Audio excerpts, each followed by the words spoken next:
Mirëmbrëma shikues të nderuar dhe mirë se po takohemi edhe një epizod të emisionit Rrëfim Jete. Edhe sonte do të jemi së bashku në këtë emision duke sjellur tek ju një rrëfim shumë interesant. Fillimisht desha t'i falenderoj edhe sponsorët e këtij emisioni që pa ndihmën e tyre emisioni Rrëfim Jete nuk mund të realizohet. Duke filluar nga sponsori që tash tutje do të jetë sponsor për një kohë të gjatë në emisionin Rrëfim Jete është Spitali Turk në Stamboll, Yeni Yıldız Gazi Osman Pasha. Një spital gjigant që isha prezent me stafin e emisionit Rrëfim Jete, një spital që i përmbush të gjitha kriteret për trajtimin e smundjeve të ndryshme, një staf shumë profesional dhe jashtëzakonshëm. Për të gjithë ju të cilët vuani nga smundje të ndryshme, kontaktoni Spitalin Turk Yeni Yıldız Gazi Osman Pasha, ju shkruani në Instagram apo mund të na kontaktoni edhe stafin ton, ne ju ndihmojmë për të trajtuar smundjen tuaj në Stamboll në Turqi. Kalojmë te ordinanca stomatologjike Luani Dent me 2 pikat e tyre në Podujev gjithashtu dhe në Prishtinë. Luani Dent ju mirëpret me një staf shumë profesional dhe të mrekullueshëm.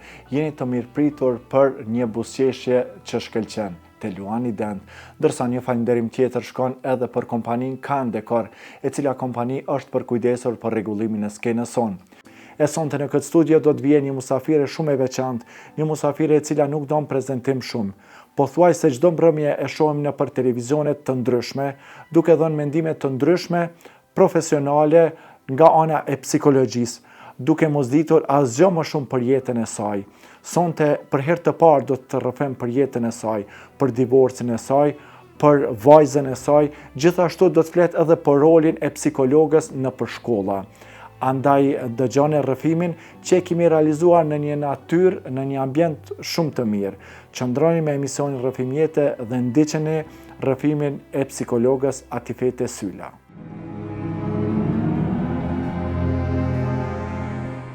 Përshëndetje dhe mirë se erdhe. Përshëndetje, faleminderit.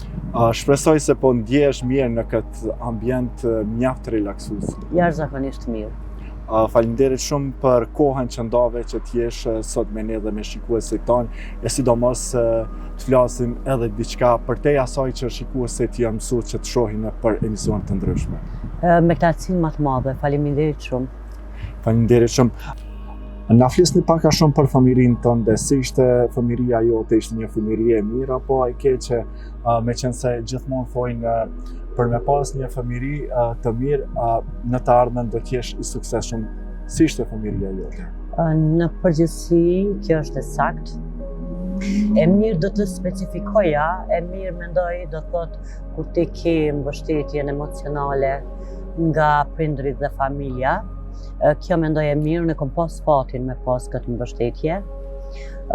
Një fëmijëri të qetë në përgjithësi, pa na shkalu atë periudhën cilën neve kemi jetu si popull, e cila edhe pse si fëmijë e ka ndiku pak a shumë edhe jetën tonë, por në përgjithësi ka qenë një fëmijëri shumë e qetë, edhe një fëmijëri që vërtet ka marrë shumë dashni prej prindërve. Sa ka ndiku familja juaj në profesionin që ushtroni sot? Pa dyshim ka ndiku, nuk ka ndiku direkt specifikisht në profesionin e psikologut, por mendoj ka ndiku natyrën time, ka ndiku ka rrit dashnin për njerëzit, për kujdesin për të tjerët, kështu që mendoj kjo ka qenë ndikime më i madh. Dhe këtë dashni ti vazhdimisht po e transmeton te shikuesit, te pacientët e tu? Pa dyshim që po. Vërtet neve jemi qenie njerëzore edhe vërtet mendoj si misioni jonë është dashnia për njëri tjetrin.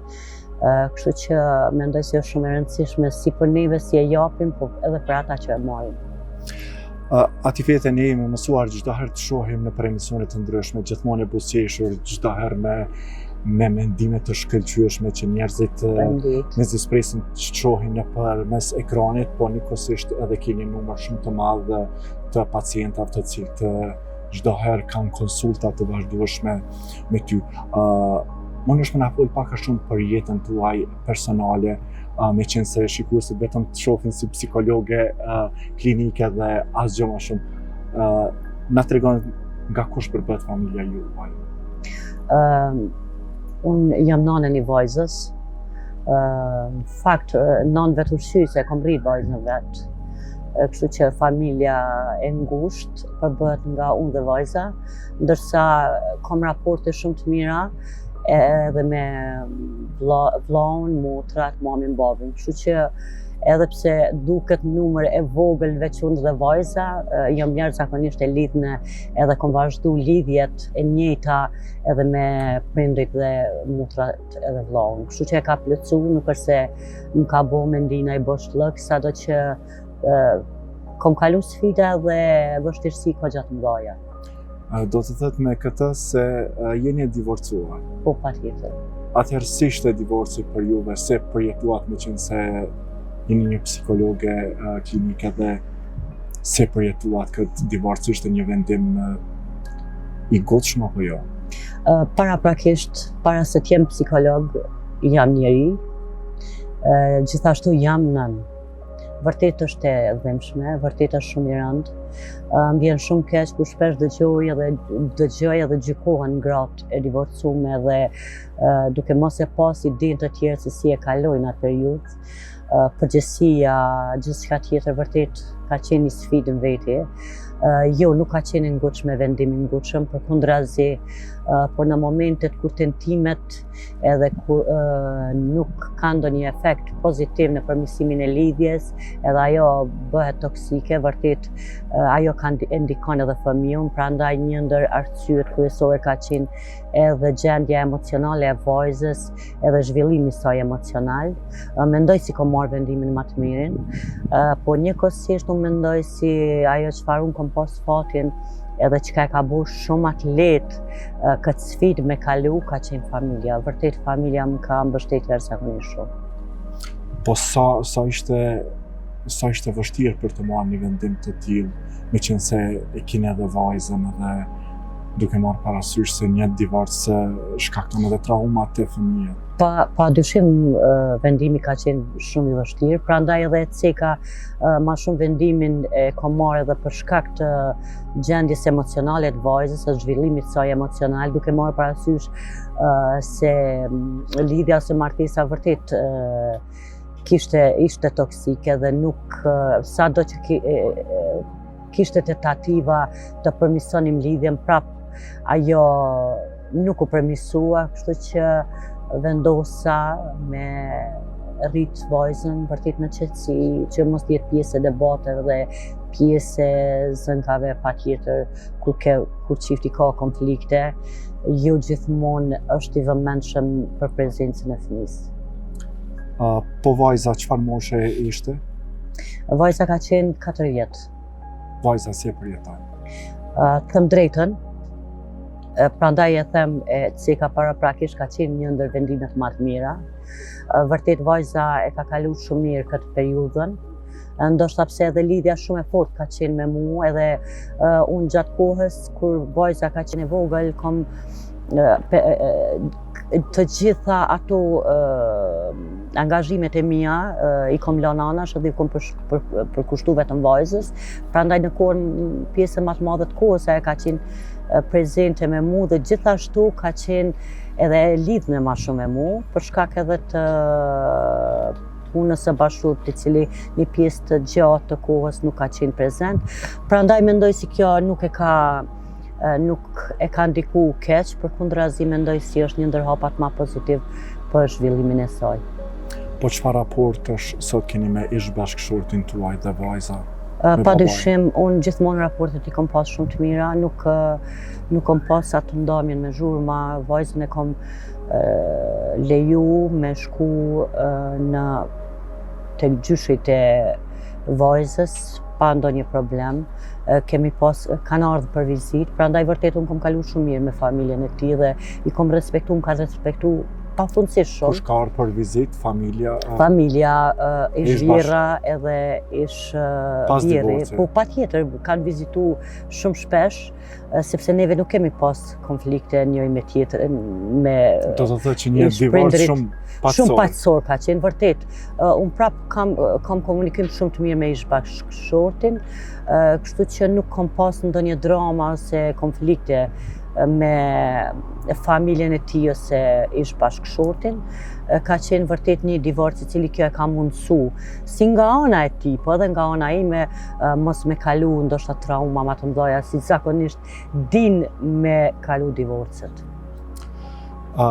Me siguri që e keni kalu shumë letë këto, me qenë se jeni një psikolog edhe keni ditë paka shumë ti menaxhoni gjërat. Edhe nuk dyshoj në këtë aspekt për me marrë një vendim të tillë, e di që e mendu shumë, edhe në momentin që e ke marrë një vendim, e di që asnjëherë nuk e mendon. Jo, asnjëherë nuk e kom rimendu. Mendoj edhe sot, edhe mendoj si gjithmonë se herë ta mendoj prap ka me qenë, edhe pse nuk e mendoj e di shumë sigurt, ka qenë një ndër zgjidhjet më të mira. Divorci nuk e them se është zgjidhje, përkundrazi vërtet është një traumë si për bashkëshortët që të dytë, po edhe për fëmin, por momentin kur ajo vërtet bëhet e rëndë, bëhet traumatike, qëndrimi bashk, atëherë është zgjidhja më e mirë. Prandaj mendoj si e kom bërë zgjidhjen më të mirë, mendoj si vajza është rrit në një qetësi edhe në një stabilitet më të madhe, dhe mendoj se kjo ka ndikuar dhe stabilitetin e saj emocional. Prandaj jo gjithmonë divorci është zgjidhja më e keqe. A ka ndonë ndonjëherë vajza ta bën pyetje, me qenë se ka qenë vetëm 4 vjeçare kur jeni divorcuar, pse ishte një vendim i tillë, apo pse unë i kam prind të divorcuar? Jo, të them drejtën, nuk ma ka bo asnjëherë këtë pyetje. Nuk e ka bo këtë pyetje, por nuk e di, vajza shumë lehtë e ka kalu, ka qenë shumë e lidhur me mua gjatë gjithë kohës, prandaj mendoj si e ka ndikuar shumë edhe ajo gjendja jo e këndshme në familje, kështu që mendoj si ka qenë, e ka jashtëzakonisht mirë e ka kalu, edhe nuk është se e ka pas shumë problem, prandaj mendoj edhe kjo ka qenë arsyeja pse ajo nuk e ka bo pyetjen asnjëherë. Zakonisht kur divorcohen çiftet, fëmijët nëse mbesin te nana apo te baba, gjithmonë fëmia e ka një urrëtie karshi personit tjetër, domethënë babës ose nanës. A mendoni që kjo është e padrejtë, pavarësisht që sfida që i ke kalu me ish bashkëshortin, ka qenë një arsye shumë e fortë që ti je divorcu, edhe jeta vazhdon. Pse ne duhet t'ju flasim fëmijëve, nëse për një diçka nuk je pajtu dhe nuk ka ecë, do të me përfundu, pse kjo ndodh gjithmonë që ju flasim, jo mirë, pavarësisht nëse është edhe babai më i keq në botë, ai është baba dhe nuk mund ta zaventon askush. Në këtë rast si ka qenë? Patjetër ky është gabimi më i madh. Prandaj, e ceka paraprakisht, unë vërtet kom pas një divorc shumë paqësor, për shkak së pari për shkak të vajzës time. Është gabim, ai është babai i atij fëmie dhe ish bashkëshorti yt në të njëjtën kohë, kështu që nëse ti e fajson edhe nëse ti vajzën e mbjell urrëtie, do ishte zgjidhja më e keqe, për shkak se ajo ka qenë paraprakisht edhe zgjidhja jote kur ti e ke zgjedh atë bashkëshortin me epitetet cilat veç i vendosin gratë ose burrat kur ndahen. Prandaj jo, kjo është shumë e dëmshme, ndikon shumë shëndetin mendor të fëmijët, shëndetin emocional. Ajo duhet të di se prindi duhet të respektohet, çfarëdo raporte që të kenë bashkëshortët ose janë të divorcuar, ajo është prindi dhe duhet në çdo rast të respektohet. Në rastin kur divorcohen dy prind, a është një vendim i duhur që nana t'i merr fëmijët, apo kjo është në varësi të lidhjes, kjo është në varësi të nënës, kjo është në varësi, ka shumë specifika. Unë mendoj si prioritet është nana, këto na e ka, mendoj se na e ka përcaktuar edhe natyra vet. Kështu që përveç kësaj është në varësi të divorcit, në varësi të lidhjes së fëmijët, në varësi për shembull nana ose babai munden me qenë me probleme të ndryshme ose në varësi të ndryshme, cili do i shkaktonte dëm fëmijës. Prandaj nëse nuk janë probleme të tilla, padyshim nana e ka prioritetin, është lidhja cilën e ka kriju së pari natyra, kështu që nuk e zaventon, sado që shpesh janë bo studime, asnjëherë nuk ka një studim të saktë si tregon, vërteton për lidhjen e njëjtë të fëmijët me nënën dhe të babait, për shkak të asaj kohë së gjatë që nëna paraprakisht kalon me fëmijën edhe gjatë kohës ko ai është fetus, ndjen emocionet që do të thotë është një lidhje më shumë natyrale që natyra ka mundsu edhe asnjëherë nuk duhet ta harrojmë. Sado që babai është prind edhe vërtet personalisht unë kam lidhje shumë të fortë me babain, nëna është gjithmonë predispozit ka të jetë ajo lidhja më e fortë e një individit ose një fëmijët. Çka mendoni rastet e divorcit të cilat po ndodhin? Po janë divorce të gutshme apo duhet me qenë disa shkaktarë? Çfarë shkaktarësh mendoni që duhet me qenë në një divorc që nuk falen fare për mu divorcu? Për ndryshe sot dëgjojnë divorce të ndryshme edhe ndoshta na duket shumë për një gjë koti janë divorcuar. Na thuaj cilat janë gjërat në divorc që nuk falen që patjetër duhet mu divorcu? Së pari, mendoj si martesa nuk është aq e lehtë, nuk është fush me lule. Mendoj se duhet pasur një kompromis gjithmonë, duhet të ketë një komunikim të mirëfillt, po do të ketë sfida të cilat duhet të mundohen të kalojnë çiftet. Prandaj ka krizat e veta, kështu që këto kriza edhe këto konflikte, nëse vërtet kanë së pari komunikim si duhet çifti, nëse vërtet e pranojnë njëri tjetrin me të metat dhe me të mirat e tyre, patjetër kjo është shumë e rëndësishme. Njëkohësisht mendoj si duhet pasur kujdes, duhet të rimendohet, sidomos nëse fëmijët janë në mes lidhja, por nëse vërtet ajo bëhet abuzive në aspektin fizik, në aspektin psikologjik edhe zgjat për një kohë atër patjetër që kjo do të shkaktoj dome shumë të mëdha edhe tek gruaja ose burri, varësisht cili është viktima, po edhe tek fëmijët. E kuptoj. Do të kalojmë tash me një temë tjetër, me qenë se kaluam në një temë ndoshta pak tron për ty, po me qenë se deshta me diskutu këtë temë se thash edhe më herët jemi mësuar të shohim gjithmonë me mendime të shkëlqyeshme, me mendime profesionale, po asnjëherë shikuesit nuk është se kanë ditë më shumë për jetën tonë private. Kështu që për këtë arsye e diskutum. Pse zgjodhet psikologjinë klinike? Psikologji në përgjithësi, them drejtën, unë jam i du profesionet humane. Unë përveç psikologjisë klinike që kam studiu edhe infermierin, kështu që jam njëkohësisht edhe infermiere me licencume. Prandaj janë dy profesione humane për shkak të mendoj tek psikologu ose çfarëdo profesioni cili ka të bëjë me njerëzit, mjekësia ose edhe infermieria, së pari individi duhet të ketë nevojën ose profesionisti të ndihmojë të tjerët. Pastaj këto e kemi të nevojshme edhe si natyrë, kështu që mendoj se kjo është shumë e rëndësishme. Dashnia për njerëzit, vërtet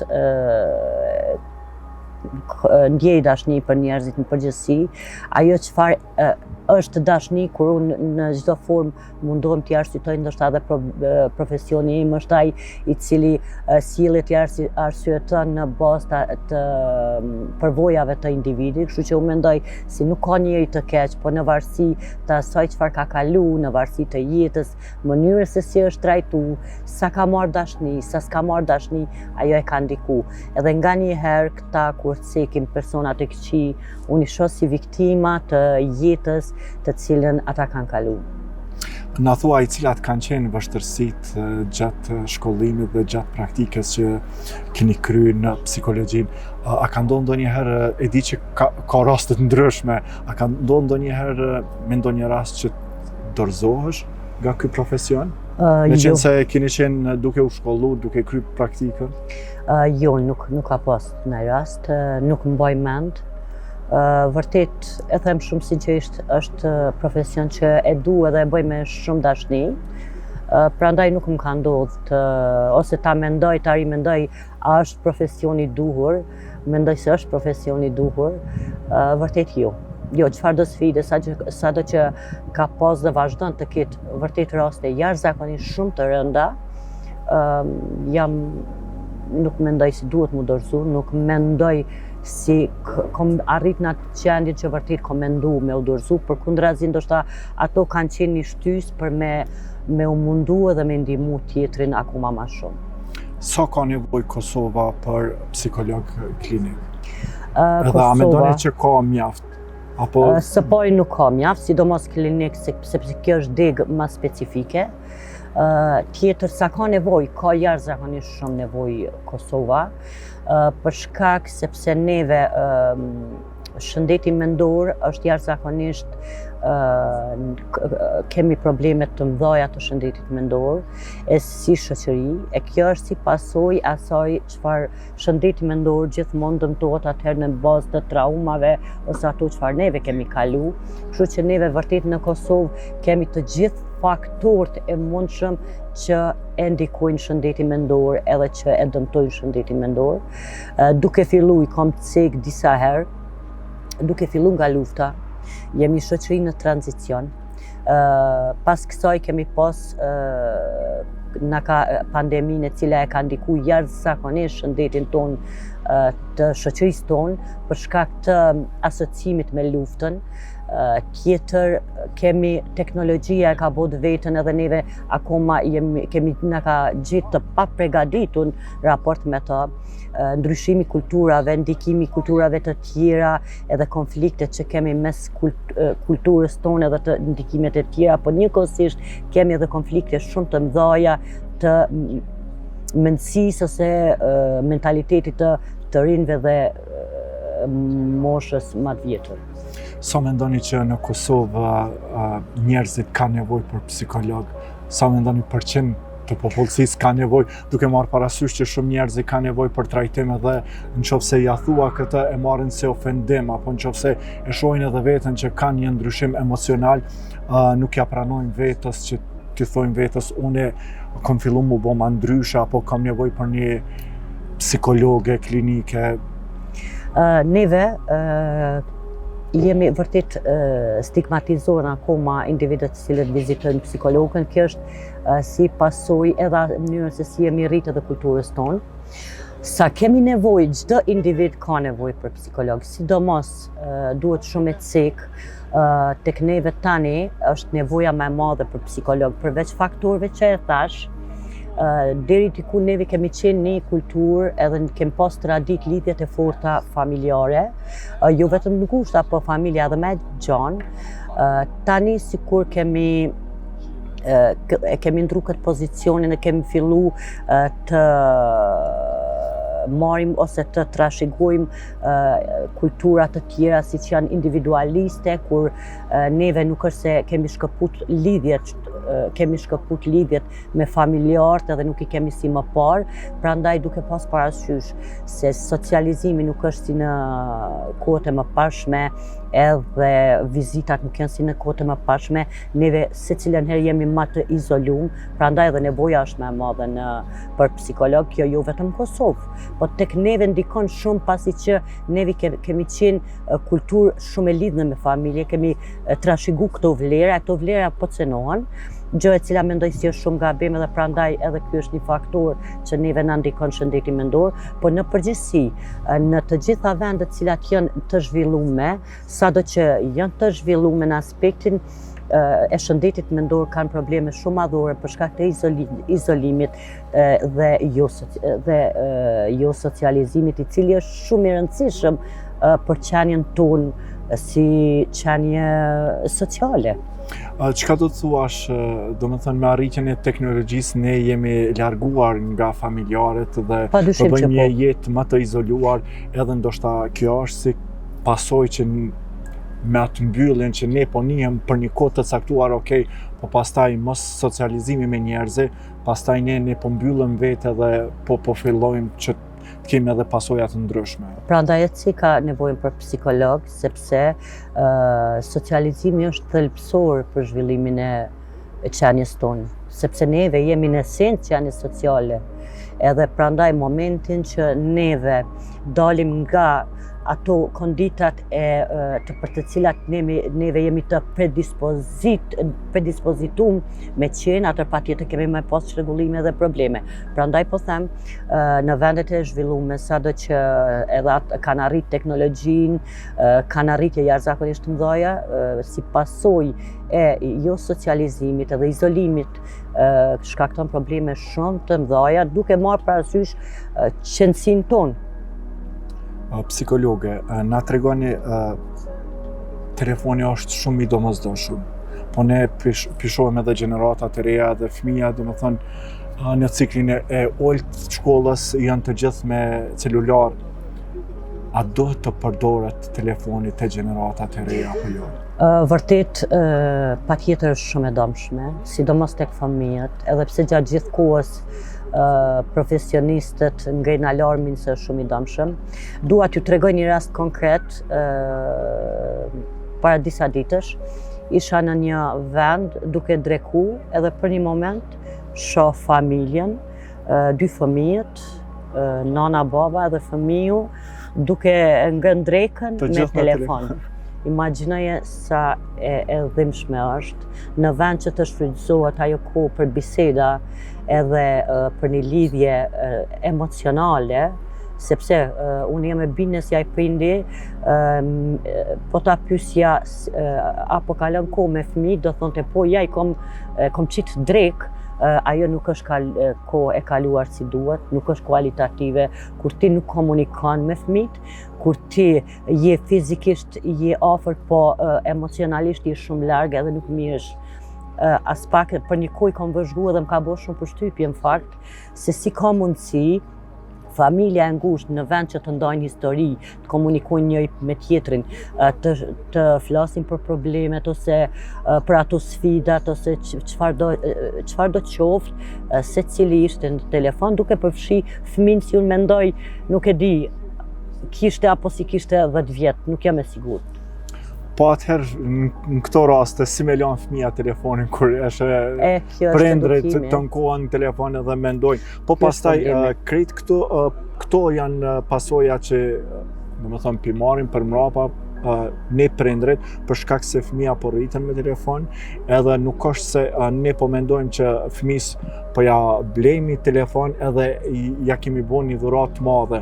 Unë mendoj që ajo nuk është dhuratë, ajo është një diçka shumë e keqe që i ka bo fëmijës vetë, për shkak se ai fëmijë ka ngecje në mësim, pastaj në komunikim izolohet me një dhomë duke luajt loja, duke marrë parasysh sot edhe në TikTok po futen, edhe besoj që me një telefon, nëse një prind mendon që i ka bo fëmijës, unë mendoj që ja ka bo një devijim shumë të madh. Padyshim, telefoni është domosdoshmëri. Telefoni patjetër është nëse sidomos tek fëmijët, unë po flas, tek moshat e fëmijëve e hershme nuk e diskutoj që nuk duhet lejohet, po edhe tek moshat adoleshenca ose tek të rit, patjetër që vijmë për një komunikim, sidomos tani që jemi në një kohë ku nuk është se ndihemi aq të sigurt në përgjithësi, ky është një problem kur neve nuk ndihemi të sigurt në jetën e përditshme, edhe kjo shkakton probleme. Por të rri gjatë gjithë kohës, të ekspozohet ndaj pamjeve, ndaj dhunës një fëmijë, edhe të mos ketë një aktivitet sa do qoftë që sport, ose të luajë me moshatarët e tij, ose të ketë në ambientin e familjes, të ketë komunikim të mirëfillt me prindrit, kjo vërtet ka me lënë pasoja në zhvillimin emocional, në zhvillimin social, edhe në zhvillimin e tij si individ.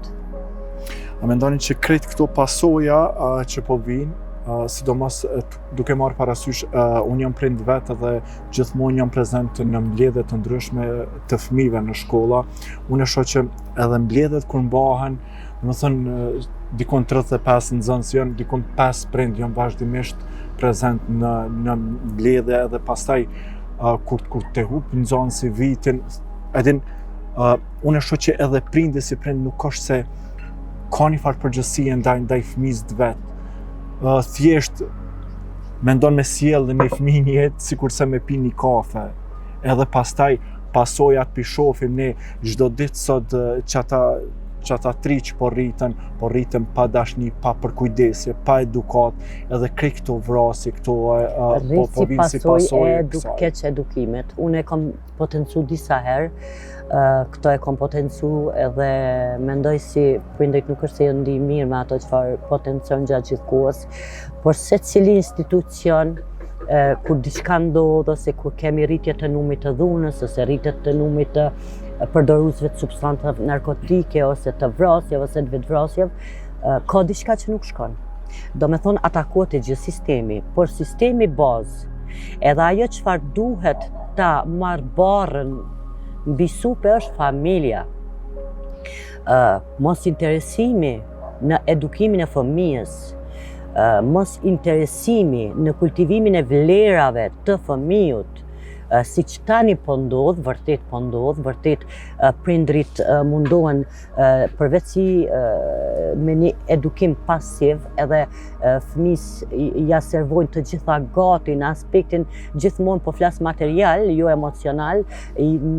Ajo çfarë ju mungon shumë fëmijëve është aspekti emocional, ku nuk ju ofrojnë mbështetjen e duhur, por është ajo materiale gjithashtu duke kultivu ndjenën e përsisë ndaj të tjerëve. Ky është gabim shumë i madh. Edhe ky zhvillon probleme të shëndetit mendor dhe çrregullimet të personalitetit antisocial.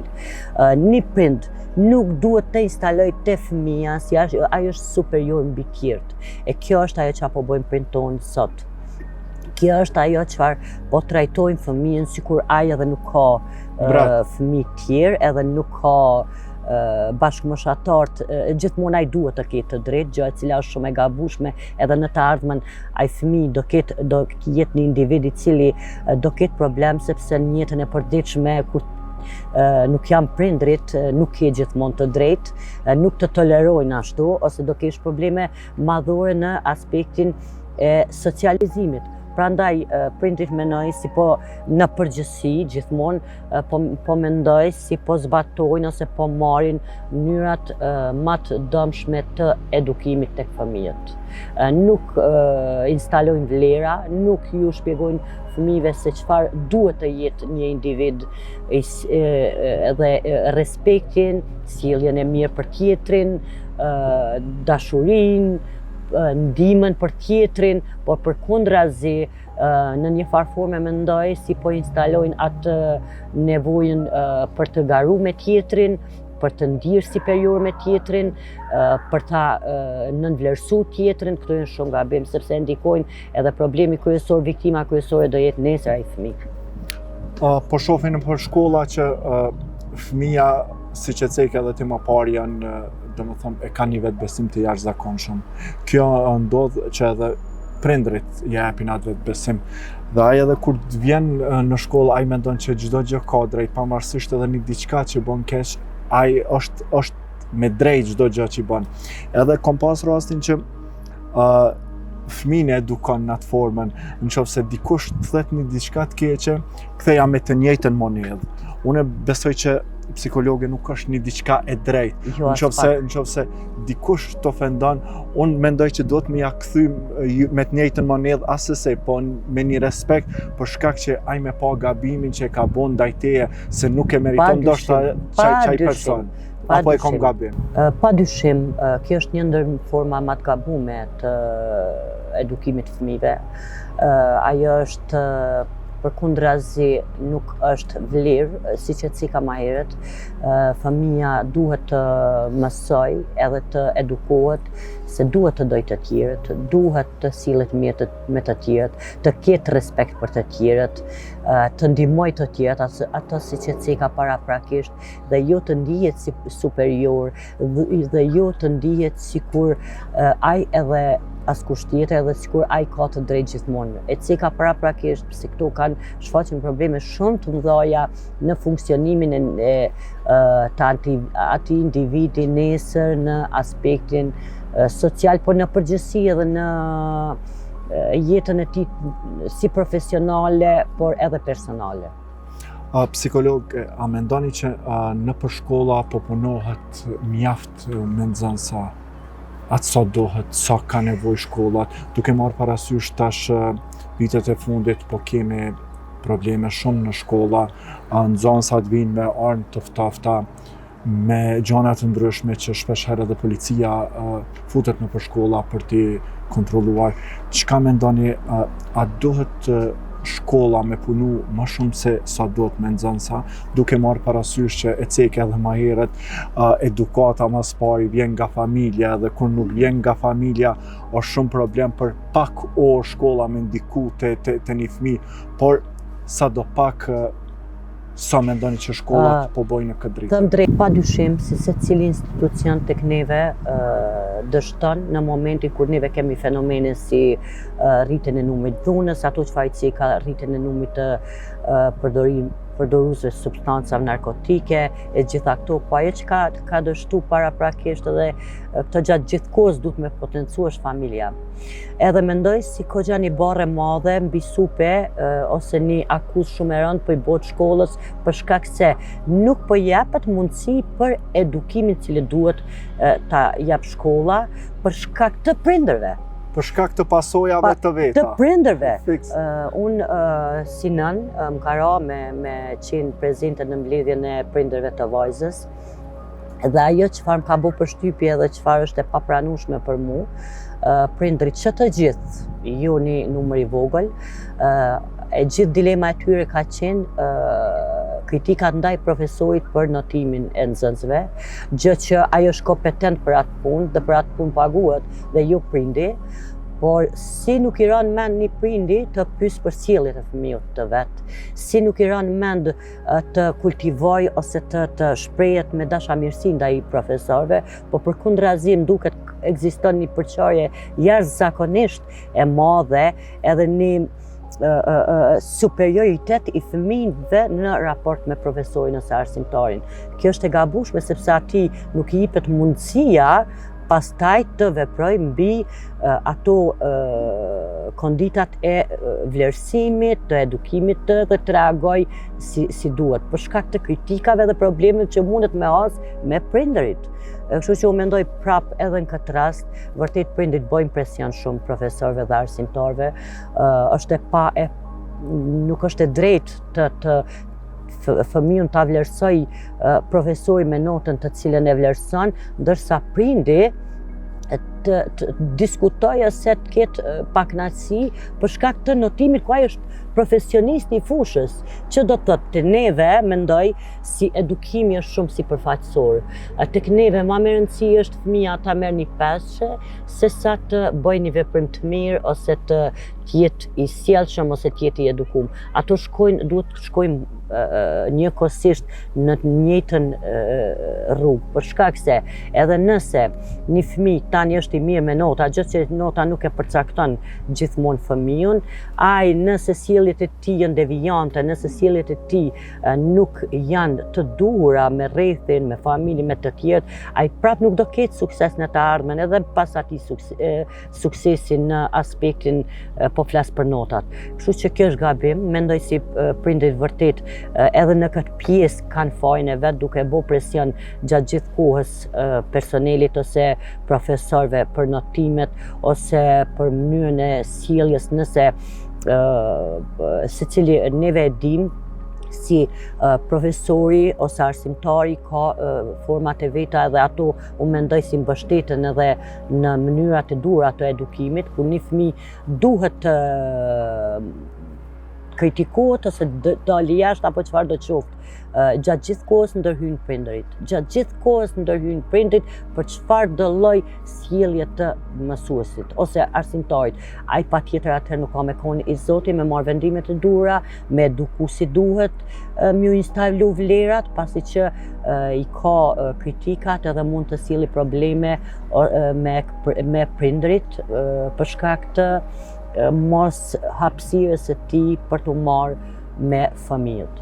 Ka dhe raste që kur nxënësit nuk e arrin notën e duhur, edhe pastaj kur bën si viktim të prindrit, thonë, ma ka bo pa drejt, do më thonë se unë isha shumë i mirë. Kjo është ajo çfarë edhe pastaj në këto raste, kur prindi thet po valla pa drejt se ti je shumë i dishëm, atëherë ai gjithmonë e gjeni mbështetje edhe kur prindi thet jo se ai është për m'ju vlerësu juve edhe pse do. Jo, përveç asaj humb autoritetin arsimtari ose mësuesi, atë autoritet të cilin e ka, si pasojë e prindit edhe dyshimit të tij mbi notimin ose sjelljen ose çfarë do qoftë nga arsimtari. Dhe patjetër ai nuk do ketë ai fëmijë respekt. Sepse nuk do e shihë valid valid ta testoj apo ta notoj apo çfarë do qoftë. Ky është gabim, kjo është mbështetja më e dëmshme që i bëhet një fëmije. Kjo është që merr vetë besimin edhe në momentin pastaj kur e komunikon ai profesor apo arsimtar, ai ka një sjellje edhe më të keqe për shkak se e ka për kraje. Për krajen, e kjo është shumë gabim, kjo është mungesë respekti që instalohet nga prindërit. Prandaj mendoj si vërtet mund vjen keq për sidomos për profilin, për arsimtarët, për mësimdhënësit, ku gjinden sot edhe mënyra se si trajtohen, sidomos nga prindërit. Kjo vërtet është për keqardhje. Ajo ish dashur me qenë një ndër kategoritë më të respektuara në shoqërinë tonë, sidomos nga prindërit, e të cilët pa marrë parasysh neve secili kemi ngecje, por në përgjithësi po flasim, janë ndër njerëzit ose profesionistët që vërtet kanë kontribu shumë edhe vazhdojnë me kontribu dhe të kenë të arrijnë në një nivel kaq tult të vlerësimit nga prindërit, kjo vërtet është e dhimbshme. Vërtet neve ka humbur respekti për ata njerëz që vërtet unë e di gjenerata ime ka pas shumë respekt. Psikologe, ne deri tani e folëm për jetën tuaj private, disa momente që për herë të parë ndave në emisionin tonë dhe kemi shumë kënaqësinë që ndave këto momente të jetës tuaj personale. Gjithashtu folëm edhe për punën cilën e bën. Ju keni qenë edhe pjesë e emisionit, domethënë keni qenë si psikologe në shumë emisione për Big Brother në Kosovë, po njëkohësisht edhe për Shqipëri që është majtë. Na flisni pak a shumë për Big Brother në Kosovë, si e vlerësoni dhe kush nga banorët të ka pëlqyer aty, kanë keni vlerësuar më shumë të keni pas favorit? Big Brother vërtet nuk është një ndër temat e preferuara të mia. Është një farë lloj izolimi, eksperimenti social, ku vërtet aty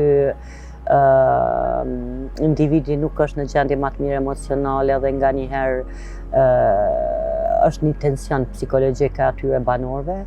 Është jashtëzakonisht, unë mendoj si nuk është një ndër emisionet ose ato edicionet që unë i preferoj, sidomos në ndikimin që ka në shoqërinë tonë. Prandaj nuk mendoj si po flas në përgjithësi, nuk mendoj si do t'ishte modeli më i mirë për edukimin e të rive. Nuk duhet të modelojnë, pasi që e shoh ndikimin dhe prandaj peceki, të rinjt nuk duhet të modelojnë modele të tilla. Kemi plot shembuj të tjerë të cilët vërtet kanë arrit në shumë fusha dhe vërtet janë për lavdata, kështu që mendoj si kjo po jepet ose po ju bëhen promovim ose po ju bëhen mendoj si kjo është një lloj publiciteti i cili vërtet ka ndikim negativ në përgjithësi. Po flas, nuk po cek individ dhe nuk është se kam dikon si e dalloj shumë të preferuar, për mu se cili është individ në veti, po ajo që kam bën përshtypje është apasionimi jonë mas këtij reality show, e që vërtet tregon shumë për nivelin tonë si shoqëri. Do më thonë sipas teje, është degenerim Big Brother? Nuk e kisha thonë në plot kuptimin e fjalës degenerim, po do e thoja se nuk është vlerë. Ato çfarë nuk janë vlera, nuk e di pse ish dashur neve me promovu, kur neve kemi shumë mund të marrim shembuj të tjerë që vërtet duhet i promovojmë dhe t'i marrim si model për të rinjët tonë. Ti edhe prezente në për emisione ndryshme për me folë për Big Brother, në momentin që nuk të pëlqen fare dhe shef që do me thonë japët hapësirë antivlerave, pse shkon studio? Unë thirrna në cilësinë e psikologut, kështu që nuk ka ndaj temë të kufizuar për psikolog, edhe atëherë kur kam shku gjatë gjithë kohës se kam potencu, prandaj është shumë e rëndësishme që profesionisti të jetë aty me potencu që nuk është vlerë, kështu që me bind të tjera. Me bind të tjerë edhe pse nuk jam bind përkundrazi. Kur jemi këto, kur çdo keni qenë prezente me vlerësimin për të tjerët. Keni pas një vlerësim për ish banorën e Big Brother VIP Kosova, Gjeneta Fetohën. Ka qenë një ballafaqim shumë i vështirë në studio.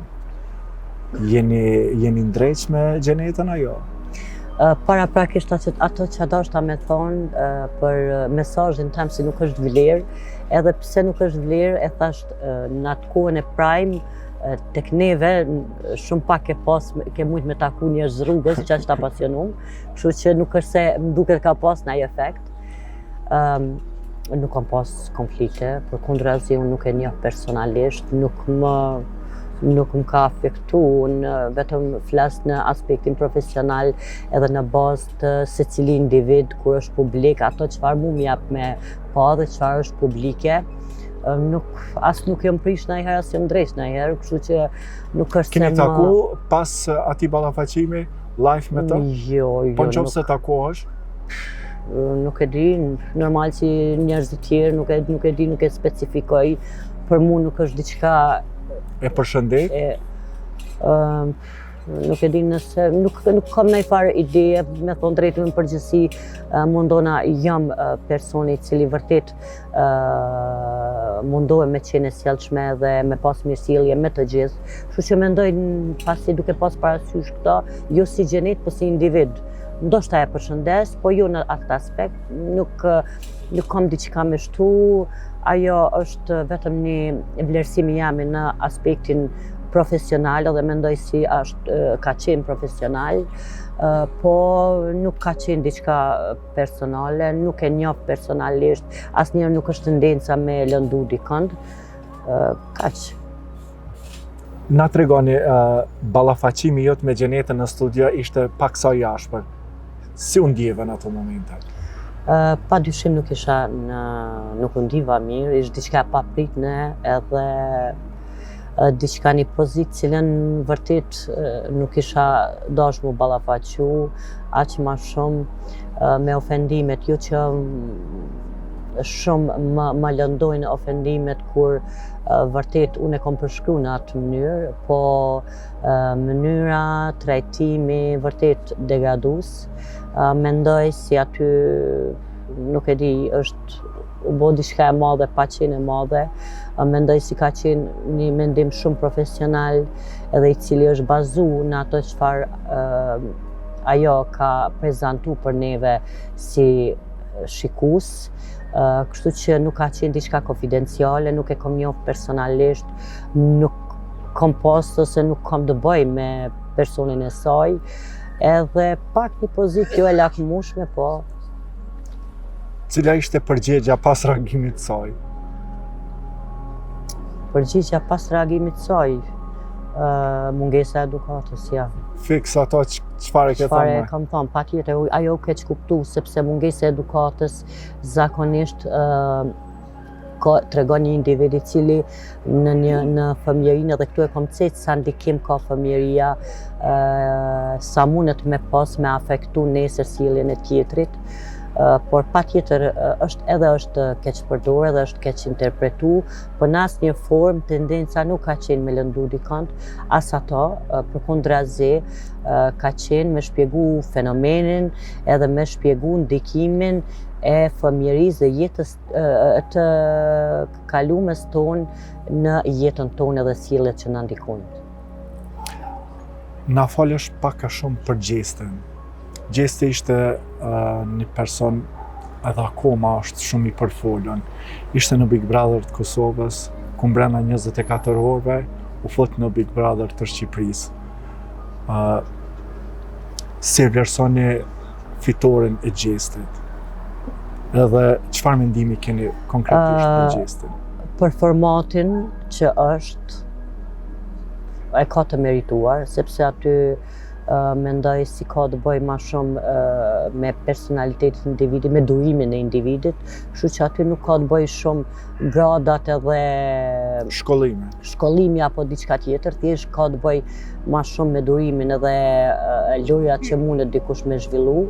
Kështu që për formatin, fix për formatin, ajo është fituesi. Une nuk është se e pëlqejmë të them drejtën këto Big Brother edhe këto formate. Mendoj si nuk është se kanë vlerë për me i kultivu në shoqërinë dhe të rinjtë tonë dhe t'i marrin si modele. Mendoj si kemi modele mjaft që vërtet duhet të kultivojnë edhe t'i marrin të rinjtë. Kjo pak e egzageruar më duket këto formate. Po, çka nëse vitin e ardhshëm të shohim ty në Big Brother? Me qenë se kam pas një musafir në emisionin tim, edhe ka mohu një gjatë tillë, ka thonë asnjëherë nuk kisha futur në Big Brother. Po ishte edhe banori Big Brother. Këto dashta me thonë mos ty asnjëherë jo, po besoj si nuk ndodh, nuk ka mundësi për shkak se sepse nuk jam personi i duhur për atë vend, nuk kam personalitet me u përshtat në atë vend. Ndoshta kishe ndiku sadopak duke marrë parasysh te ceke ma herët që nuk janë edhe njerëzit e duhur aty. Unë mendoj që nëse kishe qenë ti në mesin e tyre, atëherë sadopak ndoshta kishe ndiku, apo kishte qenë shumë problem. Ndoshta kisha ndiku, po ajo çfarë unë mendoj që është e pamundur, nuk bëj pjesë atyre individëve me personalitetin e përshtatshëm për atë format. Prandaj nuk e besoj asnjëherë, nuk po them kurse siç e tham, edhe pse jam shumë e sigurt si nuk një personazh si unë tjetë pjesë e Big Brother.